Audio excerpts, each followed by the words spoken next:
Get ready, Chicago!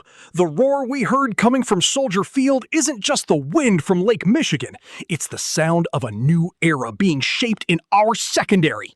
If you felt our backfield needed a reality check and a massive dose of pure talent, hold on to your heart. Ryan Poles just attacked again, and the landscape of our defense completely changed in a matter of seconds. The atmosphere of the 2026 draft was charged, but when the clock ticked down to the fourth round, the Bears showed they weren't there to be mere spectators. In an aggressive move that exudes confidence, we moved up 5 positions in a strategic trade with the Panthers to secure, at pick 124, the man many projected shining on the second night, Malik Mohamd. For those who live and breathe blue and orange, this isn't just a choice for depth in the roster, it's a statement of intent.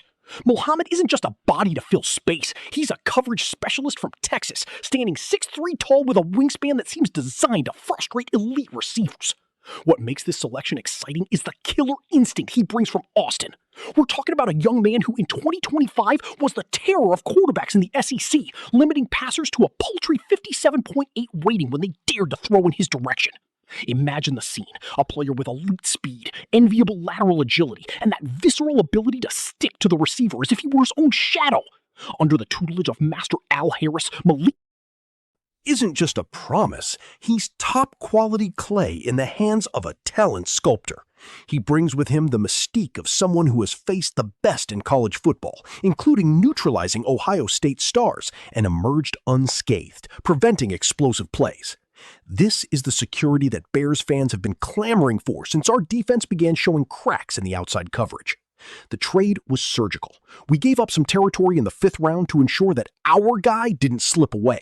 It's the kind of move that separates teams that wait for the future from those that build it with their own hands.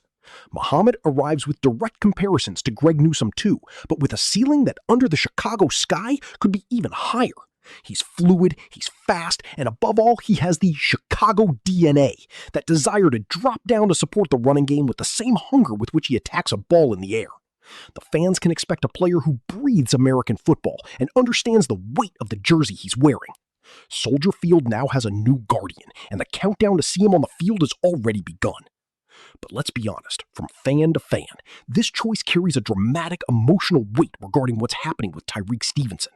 We all wanted Tyrique to be the unwavering pillar alongside Jaylon Johnson, and he gave us glimpses of greatness in his rookie year. However, football in the Windy City doesn't forgive inconsistency. Since that devastating Hail Mary mistake against Washington in 2024, a wound that still burns in the soul of every fan, it seems Stevenson's confidence has spiraled downwards.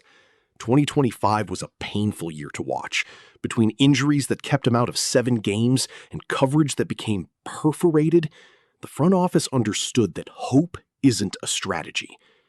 The arrival of Malik Mohamd is the clearest sign that meritocracy has returned in full force to Hallis Hall. There's no more room for mental errors or lack of focus when you have a talent like Mohamd breathing down your neck for the starting position. Texas Longhorn arrives as the perfect counterpoint. While Stevenson struggled to find his place, Mohamd proved himself against the best, earning all SEC honors and displaying a tactical discipline rare in prospects his age. The narrative here is one of overcoming adversity and fierce competition. Al Harris now has 2 different profiles, but Mohamd has that glint in his eye of someone who wants to conquer the world. Does he need to gain mass? Yes. Does he need to be more physical in the NFL? Absolutely. But the coverage technique and anticipation instinct he possesses are gifts that can't be taught. You're either born with them or you're not. The plan for the remainder of this 2026 draft remains solid, with remaining picks in the final rounds. But the big blow has already been dealt.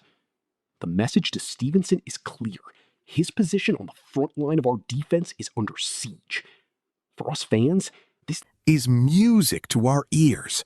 We want to see fresh blood. We want to see the Al Harris School producing another elite cornerback who will make opponents fear throwing to the opposite side of Jaylon Johnson. Mohamd is the missing piece to transform our secondary into a true no-fly zone. Prepare your hearts, because the battle for the number 2 cornerback position will be the most electrifying event of training camp. Chicago is getting ready, getting faster, and above all, ceasing to accept mediocrity. The future has arrived, and it wears the colors of Texas, but with its heart beating to the rhythm of Chicago. Bear down! Look, speaking now with an open heart, as someone who lives and breathes the Chicago Bears and spends Sundays suffering and celebrating with this jersey, this move was a masterclass in roster management from Ryan Poles. My honest opinion, Tyreek Stevenson had every opportunity, but the NFL is a league of immediate results. That mistake on the Hail Mary against the Commanders in 2024 wasn't just a technical error, it was a trauma that seems to have stuck in his mind. Seeing the front office not settle and move up in the draft to acquire Malik Mohamd gives me enormous relief. We can't be held hostage by a maybe. Mohamd has exactly what our secondary lacked last year: consistency and a high ceiling. The guy shut down Ohio State's offense. He's not intimidated by big stages. Having him molded by Al Harris is a dream scenario. Harris has transformed secondaries. Wherever he's gone, and giving him a malleable, quick, and ball hawk-like talent like Mohamd is giving Chicago the weapons to finally have one of the 3 best defenses in the league again.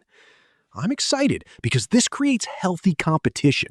If Stevenson wants to keep his job, he'll have to play twice as hard. And who benefits from that? We do, the fans. We're stopping accepting mediocre and aiming for the elite. The future of our defense looks brighter and much faster today. Did you like the analysis? Then don't miss out.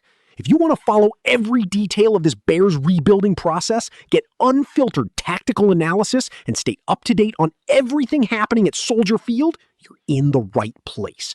Subscribe to the channel right now, activate the bell, and come be a part of our community. Here, the conversation is from fan to fan.